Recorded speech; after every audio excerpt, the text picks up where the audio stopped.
Me and Ailey met through a mutual friend in 2012 during a pub quiz at university. I was quite attracted to her and actually told her so at the end of the evening, but she told me she had a boyfriend even though she was flattered all the same. Fast forward 3 years later. I meet Eliza at the Edinburgh Fringe and we just clicked immediately. Politics, music, cinema, whatever the subject approached, there was a spark that I'd never felt with anyone else. Like she just made sense with me. Her personality was just vivid.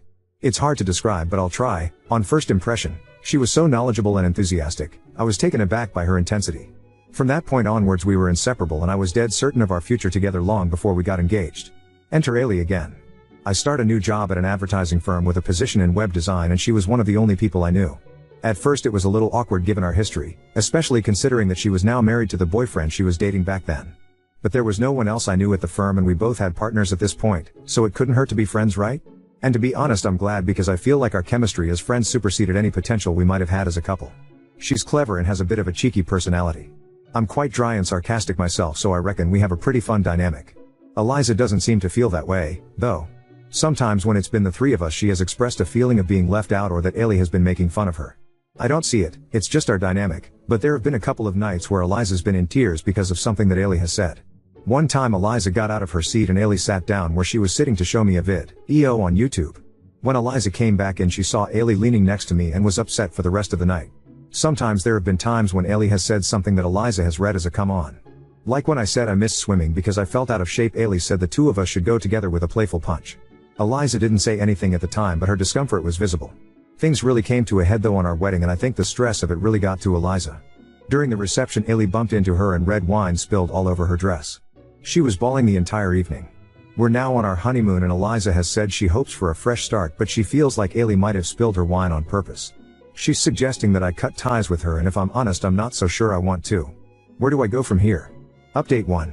You know I posted here recently looking for guidance on how to deal with my wife's anxiety and hurt revolving around my friend and seems like I got read the riot act, probably rightly so. I have been completely inconsiderate of Eliza's feelings and how she feels about these roastings and you alerted me to the possibility that Ailey is doing this just to be a little shit. I sat down with Eliza and we had an in-depth conversation about the wedding incident. I got her to describe the event step by step in her own words. I was leaving the lobby into the dining venue and Ailey was a little tipsy at this point and already stumbling from the bar. She was initially walking slower but seemed to speed up when she saw me. We collided into each other and she pulled an ashamed face and made a joke about me looking like Rosamund Pike in Gone Girl before scurrying away. She seemed embarrassed in the moment, but she didn't apologize to me. I heard from other people that she was appalled about what happened but I never heard anything from her directly. It just paints a picture of habitual microagressions from her that has festered into this ugly anxiety whenever she's around. I pretty much predict whenever I'm in her vicinity, there will be weird behavior or uncomfortable comments and I don't want to continue being in a situation where my husband brings someone into my home, who resents me simply for existing. That was a real gut punch to me. For me I always felt like it was just insecurity about me fancying Ailey for 10 minutes yonks ago but Eliza is really torn up about this. She said that the honeymoon has been miserable because the memory has been swirling around in her mind and she feels like I'm going to downplay or dismiss it. No one should feel like they can't just be themselves, especially not at home. I didn't realize what a shithead I'd been and I apologized profusely to Eliza and decided to phone up Ailey to confront her about the wedding incident. So I did and it didn't go well. Basically I told her that Eliza was really hurt by the wedding dress incident, that she had been hurt by her behavior for a long time and that if she can't bring herself to apologize to Eliza's face at least she should pay towards getting the stain removed, and if she couldn't bring herself to even do that then our friendship had to stop. To say that Ailey was taken aback would be an understatement. She was completely blindsided, asking what was wrong with their interactions that made me want to go to such extremes. I mentioned the leapfrog comment and she went but even you call her that, stating that Eliza called her Garfield cause of her weight and bright orange hair. When I mentioned that she ran towards Eliza and didn't apologize for spilling wine on her, she got really upset and started shouting that she wasn't running at her to hurl wine at her dress. She was running from her because she didn't want to talk at that moment because she feels like Eliza hates her and she doesn't know how to go about it. She started pointing out times when Eliza had been foo-knee towards her and I basically said right, but this isn't about when Eliza has hurt you. This is about when you've hurt Eliza and it's got so bad that it needs to be talked about and she started laughing. It was really uncomfortable. I know she does this when she's anxious about something. Eliza asked me if things were okay from the other room and Ailey demanded if this was set up and when I tried to explain myself, she hung up. Her husband even phoned me, insisting that he would pay for the damage if it is less stressful for me. I told Ewan, husband, that I appreciated that, but I needed to know where Ailey stood regarding what I just said. Ewan told me that Ailey makes jokes whenever she's anxious or uncomfortable and that they've wrote about it in the past but the wedding dress incident is a major issue and that he wants to smooth things over as much as I do. So him and Ailey will pay towards dry cleaning, whilst a condolences hamper is sent to Eliza. Eliza was relieved that Ewan was so understanding, but she wasn't thrilled about Ailey's reaction. Basically said that the Garfield comment was always about her hair and never about her weight, and that she was deliberately trying to make it seem like the bad behavior went both ways.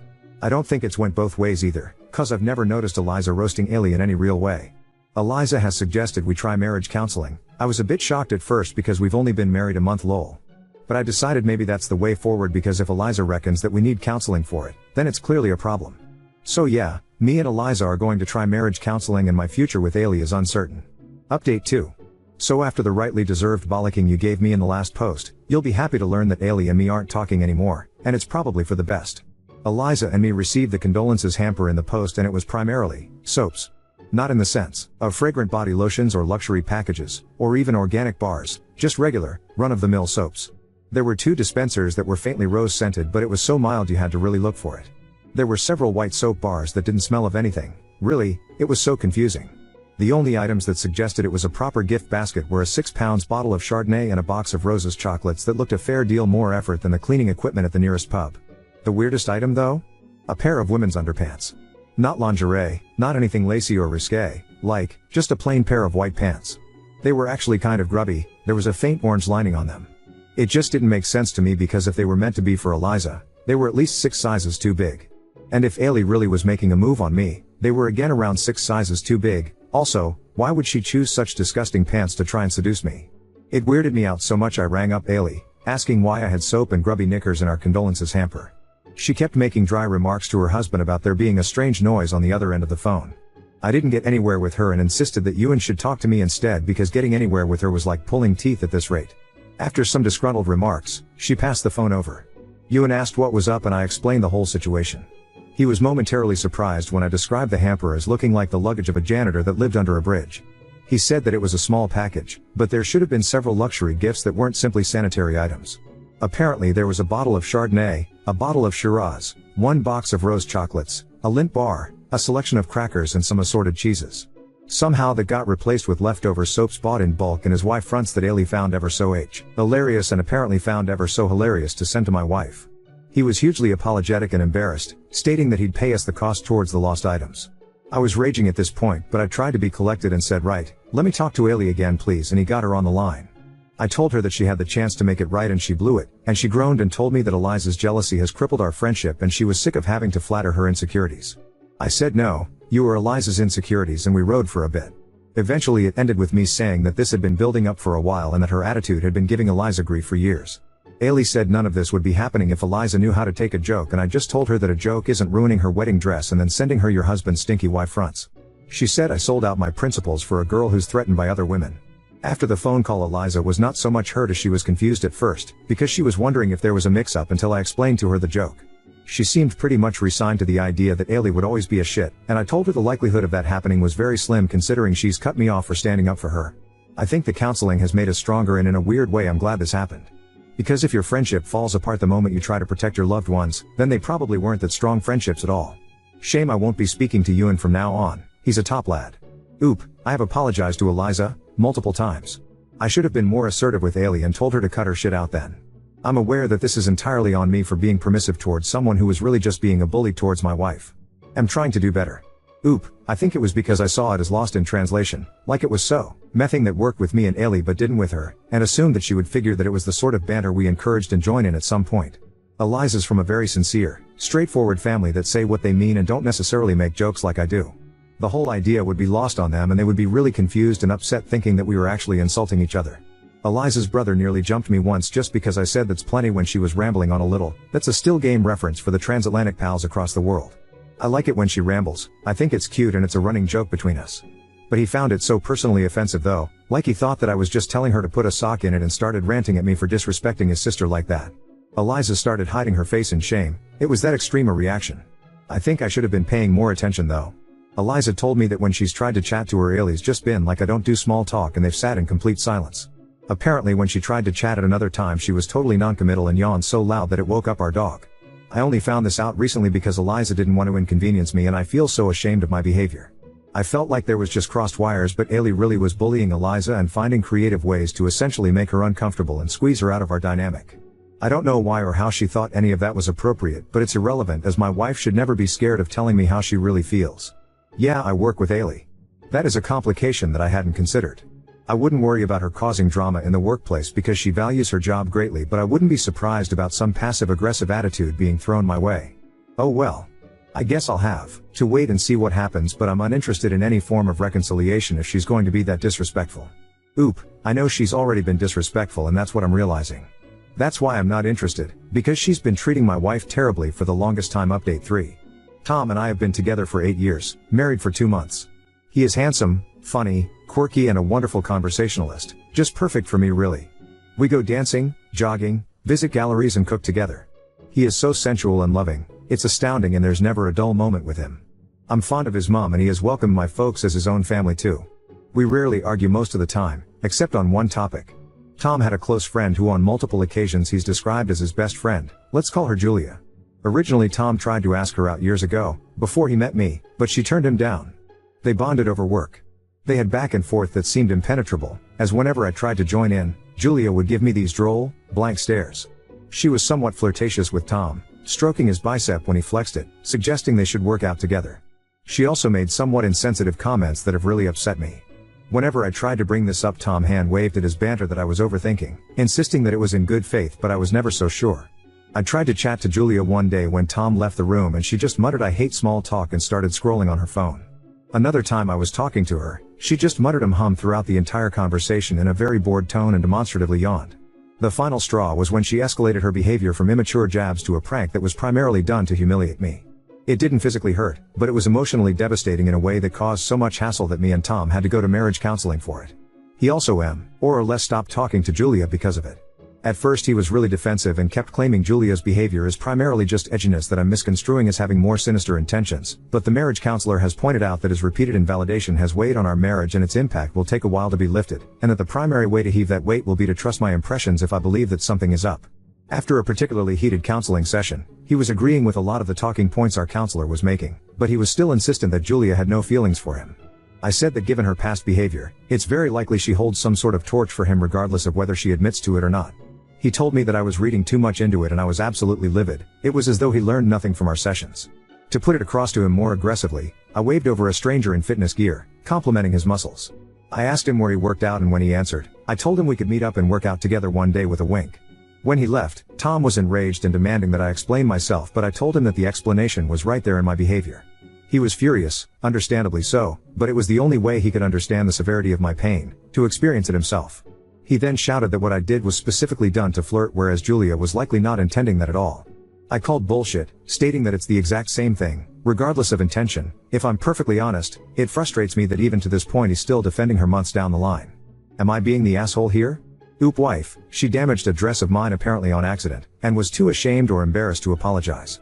When she was given the chance, she sent a disgusting present that made it finally sink in for Tom that she was T-rating me like sneaker residue. Afterwards Tom has been firmly no contact with her. Oop wife, I tried to omit details that Post was famous for, so I could receive advice uninfluenced by people's feelings on Tom, but yeah, people came up to me and spoke about it in person for a while. It was kind of uncomfortable. Now on to second story. Brothers reached out to me after years of abandonment, and although I have the opportunity to expose our crazy stepfather, I'm conflicted. I'm a 21-year-old male. I ended up in foster care at 9 years old because of the abuse I suffered at the hands of my stepfather, a man my mom kept choosing over me. Despite all the support and interventions that were supposed to protect me, my mom refused to kick him out. Even after she had a restraining order against him, she still let him back into our lives. Meanwhile, she went on to have 2 more children with this man, my half-brothers, who are now 19 and 16. It got to the point where it was obvious that no matter what she would keep letting him back into our lives and allowing me to be a scapegoat of anything that was wrong in life, and I ended up being removed. After I was removed from the home, my mom was allowed to keep and raise my brothers, as if nothing had happened. From what I know, my stepdad never laid a hand on them. My mom and this man are still together, I know because I've checked her Facebook more times than I'd like to admit. Growing up, it was devastating to realize that my mom would rather give me up than fight for me. She could have kept me if she'd just left him, but she didn't. This abandonment left me with deep scars and a lot of issues to deal with as I grew up. It didn't help that she cut off all contact with me almost as soon as I was placed in foster care. She wouldn't even show up for court-ordered visits. Foster care was also really rough for me. I bounced around 3 different families, and it wasn't until the last one that I got any therapy to help me make sense of what had happened. A few days ago, out of nowhere, I got a Facebook message from my 19 and 16-year-old brothers. They said they've been thinking about me a lot and want to get to know me. They even mentioned that our mom talks about me sometimes and wonders how I'm doing. They said he'd like to start some kind of relationship if I'm open to it. And 19yo said he would be willing to drive him and 16yo to come and visit me wherever I am in the country. They both seemed nice in this message, and I don't have an issue with either of them. At first, I was going to ignore the message because I don't want anything to do with my biological family. But then a darker thought crossed my mind: this could be my one and only chance to expose my stepdad for the monster he truly is. I could finally tell my half-brothers everything he did to me, everything he put me through, and let the truth come crashing down on them. I know that if I do this, it'll probably destroy any chance of having a relationship with them, but honestly, I'm not sure I want one anyway. I told my friend that I was thinking about doing this, and he said it's a really bad idea that won't accomplish anything I want it to. He said it will most likely just cause them to think I'm bitter and mean and won't make them have any issues with their dad. But, while I know it would be a difficult thing to process, I would want to know if my dad was like that. I would want to know the truth about how my dad treated other children. I don't know how much they know about why I was removed into care. Update 1. So, after thinking a lot about what everyone said and after having a session with my therapist, I realized that my initial plan to tell my brothers everything about my stepdad wasn't really about helping them. It was more about me still holding on to the anger and hurt from my past, and that's not fair to them. A lot of you pointed out that they probably don't know the full story and are innocent in all this. And honestly, that hit hard. I decided to reach out to my 19yo brother and told him I'd like to meet up. I didn't mention anything about our mom or the stepdad situation. I figured if we were going to start a relationship, it's better to take things slow and not dump all that heavy stuff on them right away. We ended up meeting at a cafe. I was super nervous, but when I saw them, it actually felt nice. They were both really nice, and we just talked about normal stuff, like what we've been up to, our favorite football teams, that sort of thing. It was weirdly easy to chat with them. At one point, the 16yo brother asked why I was placed in foster care. That caught me off guard, but I decided to keep it vague and just said that things were complicated at home back then, and that going into care was what was best for me at the time. 16yo started pushing a bit for more details, but the 19yo told him to knock it off, which honestly was a relief. By the end of it, I was glad I went. They asked if we could stay in touch, and I said yes. I'm still figuring out how much to share about what happened, but for now, I'm just trying to focus on building a relationship with them. I realize that while the past is important, it doesn't have to dictate how things go with them now. So yeah, thanks again to everyone who helped me see things clearer. I'm feeling a lot more hopeful about this, and I'm really glad I didn't just go with my gut reaction to tell them everything right off the bat.